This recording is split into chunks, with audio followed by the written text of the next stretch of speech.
Ang amon nga alagyan, perti na gid katawhay.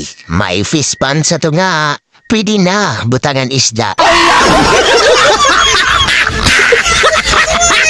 Ang mga driver nga veterano, wala gid nga reklamo. Basta kay tawag sa ila, rider nga gwapo.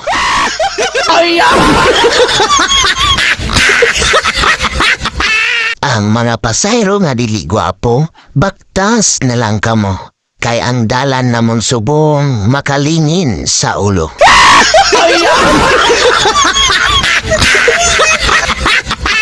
Sa mga taga-Drisamon, agwantahan lang anay naton. Kay nami na ni aton alagyan kung lapit na ang eleksyon.